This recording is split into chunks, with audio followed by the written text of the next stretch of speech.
आप सब लोगों को नमस्कार।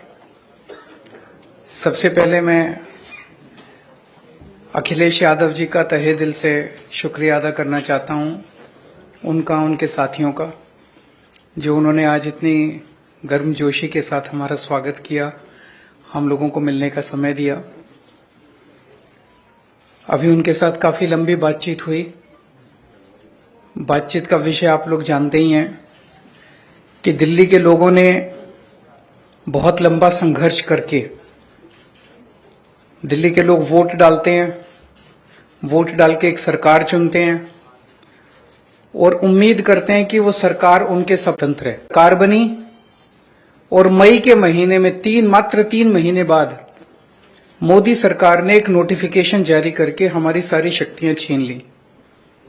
ब्यूरोक्रेट्स के ऊपर जो कंट्रोल होता है एक चुनी हुई सरकार का, अफसरशाही के ऊपर, ऑफिसर्स की ट्रांसफर पोस्टिंग, कोई ऑफिसर काम ना करे तो उसकी डिसिप्लिनरी प्रोसीडिंग्स, गलत काम करे, भ्रष्टाचार करे, उसके खिलाफ एक्शन, नई पोस्ट क्रिएट करना, रेगुलराइजेशन करना, ये सारी जितनी भी शक्तियां थी वो सारी शक्तियां उन्होंने एक नोटिफिकेशन जारी करके छीन ली दिल्ली सरकार से, आम आदमी पार्टी की सरकार से।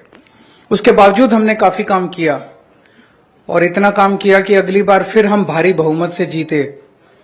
70 में से 62 सीट आई हम लोगों की। लेकिन 8 साल की कोर्ट कचहरी की लड़ाई के बाद 11 मई को सुप्रीम कोर्ट की संविधान पीठ ने, कॉन्स्टिट्यूशन बेंच ने 5-0 से फैसला दिया कि सारी शक्तियां चुनी हुई सरकार के पास होनी चाहिए। अगर चुनी हुई सरकार के पास अफसरशाही पे कंट्रोल करने की शक्तियां नहीं होंगी तो वो सरकार काम नहीं कर सकती, चुनी हुई सरकार काम नहीं कर सकती, और ये संविधान के खिलाफ है। बहुत क्लियर ऑर्डर था, स्ट्रांग ऑर्डर था। हमें अपना अधिकार, दिल्ली के लोगों को अपना अधिकार पाने में 8 साल लग गए, लेकिन मोदी जी को 8 दिन लगे। 11 मई को सुप्रीम कोर्ट का ऑर्डर आया और 19 मई को प्रधानमंत्री जी ने अध्यादेश पारित करके सुप्रीम कोर्ट के ऑर्डर को कैंसिल कर दिया, पलट दिया। 19 मई को क्यों किया? 19 मई की शाम को 5 बजे सुप्रीम कोर्ट बंद हो गया, वेकेशन हो गई सुप्रीम कोर्ट की। 5 बजे वेकेशन हुई, रात को 10 बजे रात के अंधेरे में मोदी सरकार ने अध्यादेश जारी करके सुप्रीम कोर्ट का ऑर्डर कैंसिल कर दिया। यही दिखाता है कि उनके दिल में काला था। अगर वो 2 दिन पहले सुप्रीम कोर्ट का वो अध्यादेश जारी करते, हम सुप्रीम कोर्ट से जाके स्टे ले आते, लेकिन अब सुप्रीम कोर्ट बंद है तो अभी हमें महीना भर रुकना पड़ेगा। जब सुप्रीम कोर्ट खुलेगा हम सुप्रीम कोर्ट भी जाएंगे। लेकिन ये अध्यादेश जब संसद के अंदर आएगा तो संसद में, लोकसभा में तो बीजेपी की मेजॉरिटी है, लेकिन राज्यसभा के अंदर बीजेपी के मेजॉरिटी नहीं है। 238 में से 93 केवल बीजेपी के हैं। तो अगर सारी नॉन बीजेपी पार्टियां मिल जाएं तो इस अध्यादेश को हराया जा सकता है, इसे गिराया जा सकता है। और अगर ये अध्यादेश गिर गया तो आप ये मान के चलिए कि 2024 का सेमीफाइनल हो जाएगा। राज्यसभा के अंदर अगर इनका अध्यादेश बिल नहीं बन पाता और हार जाता है, पूरे देश में बहुत स्ट्रांग मैसेज जाएगा कि मोदी सरकार दोबारा नहीं आ रही है। मेरी अभी इसमें काफी विस्तार से चर्चा हुई माननीय अखिलेश जी से, और मैं तहे दिल से उनका शुक्रिया अदा करता हूं। दिल्ली के लोगों की तरफ से, दिल्ली के 2 करोड़ लोगों की तरफ से अखिलेश जी का और उनकी समाजवादी पार्टी का मैं शुक्रिया अदा करता हूं कि उन्होंने हमें पूरा आश्वासन दिया है कि राज्यसभा के अंदर जब आएगा तो पूरे समर्थन करेंगे दिल्ली वालों का और इसका विरोध करेंगे। समाजवादी पार्टी के अध्यक्ष और मेरे साथ लोकसभा में 2019 से मेरे साथी रहे अखिलेश यादव जी, उनकी पार्टी के विधायकगण, आम आदमी पार्टी के नेशनल कन्वीनर और दिल्ली के मुख्यमंत्री अरविंद केजरीवाल जी, राज्यसभा में आम आदमी पार्टी के सांसद भाई संजय सिंह जी और एजुकेशन मिनिस्टर दिल्ली के आतिशी जी, और आप सब पत्रकार और मीडिया के जितने भी प्रतिनिधि हैं। जैसा कि अरविंद जी ने कहा, ये लड़ाई सिर्फ दिल्ली के लोगों की नहीं है, ये लड़ाई 140 करोड़ लोगों के अधिकारों को बचाने की है। एक तरफ तो हम biggest democracy in the world कहते हैं देश को, और दूसरी तरफ लोकतंत्र पर अध्यादेश की कुल्हाड़ी चलती है, गवर्नर के जरिए तंग किया जाता है। अगर इनकी सरकार बीजेपी की किसी राज्य में इलेक्शन से ना बने तो ये बाई इलेक्शन से बना लेते हैं। उनके 30-40 खरीद लो, बाई इलेक्शन करा लो, सुबह सुबह 3 बजे उठाओ गवर्नर को, ओथ लो, उसके बाद देखते रहो क्या होता है। ये आदत पड़ गई है इनको, ऐसा कई बार कर चुके हैं ये। और गवर्नर्स को ऑर्डर है, अगर 2-3 दिन उन्होंने चुनी हुई सरकार को तंग नहीं किया तो फिर फोन आता है कि आपको किसके लिए भेजा है वहां पे, आप तंग क्यों नहीं कर रहे इलेक्टेड गवर्नमेंट को। तो इलेक्टेड और सिलेक्टेड में फर्क जो है वो देश को करना है। दिल्ली के लोग भी उसी तरह से वोट डालते हैं जैसे यूपी के डालते हैं, पंजाब के डालते हैं। दिल्ली के मंत्री भी वही संविधान की ओथ लेते हैं। दिल्ली के मंत्री, दिल्ली के मुख्यमंत्री वही संविधान को फॉलो करते हैं। पंजाब में भी वही होता है।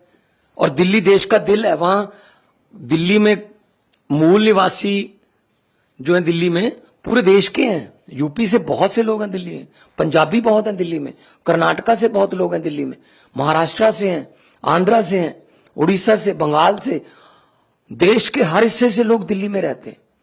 तो इसका मतलब इन्होंने पूरे देश पर कुल्हाड़ी चलाई है। चलो ये तो एलजी कर रखा है कि फुल स्टेट नहीं है, एलजी वहां पे सरकार रहेगी।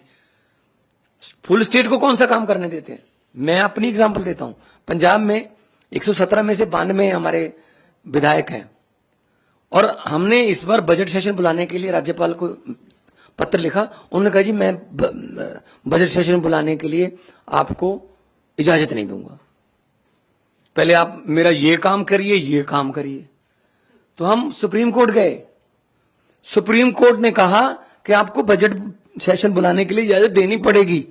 उसके बाद कहा राज्यपाल ने कि जो भाषण मुझे लिख के दिया है, जो विधानसभा में पढ़ना होता है, कहता उसमें मैं माई गवर्नमेंट नहीं कहूंगा। तो जी हम फिर सुप्रीम कोर्ट गए जी, तो सुप्रीम कोर्ट ने कहा you have to read it word by word.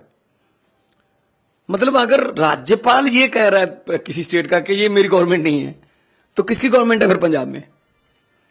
ये राज्य भवन जो है ये बीजेपी के हेडक्वार्टर बन चुके, और जो राज्यपाल हैं नॉन बीजेपी स्टेट्स के वो स्टार कैंपेनर बन गए हैं बीजेपी के।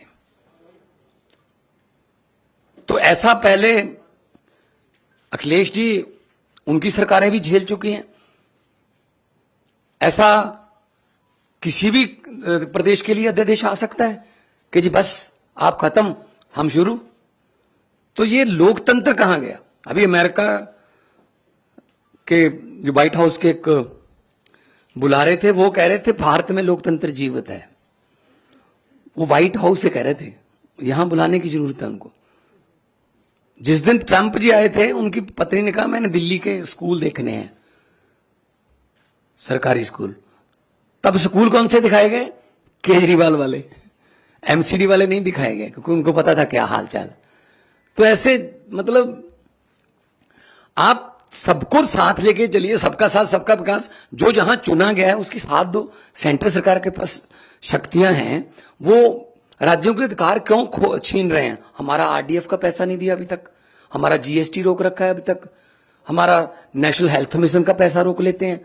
हम ये पैसे नहीं देंगे, ये नहीं देंगे, ये नहीं देंगे। ये सरकारें चलती हैं ऐसे क्या। तो ये बहुत ही फेडरल स्ट्रक्चर के लिए बहुत खतरनाक है।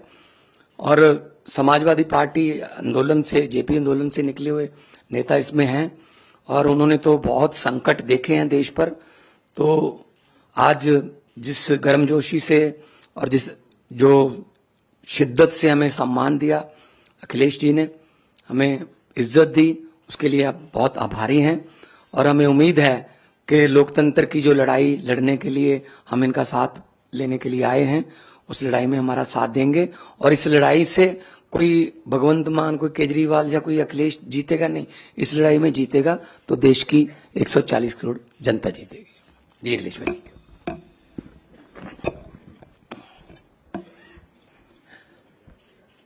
दिल्ली के मुख्यमंत्री अरविंद केजरीवाल जी, पंजाब के मुख्यमंत्री मान साहब, मैं सबसे पहले उनका स्वागत करता हूं और उनका धन्यवाद और आभार भी प्रकट करता हूं।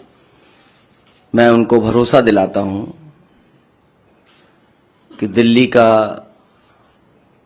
अध्यादेश जो आया है वो एंटी डेमोक्रेटिक है।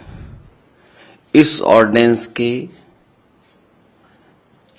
जो सोच है वो एंटी डेमोक्रेटिक है। मैं आपको भरोसा दिलाता हूं कि समाजवादी पार्टी का पूरा साथ आपके साथ है। साथ ही साथ जो आप अच्छा काम कर रहे हैं शिक्षा के क्षेत्र में, स्वास्थ्य के क्षेत्र में, वो भारतीय जनता पार्टी को रास नहीं आ रहा। अच्छे काम को बिगाड़ने का काम देश में अगर कोई काम कर रहा है तो वो भारतीय जनता पार्टी है।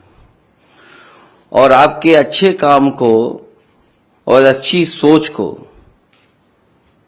देख करके घबरा रहे हैं। उन्हें लग रहा है कि दिल्ली की जनता कहीं 7 बटे सन्नाटा न कर दे बीजेपी को, इसलिए आपके खिलाफ ये ऑर्डिनेंस लाया है। मैं आपका सहयोग करूंगा, साथ दूंगा। हमारे जितने भी सदस्य हैं वो आपके साथ होंगे।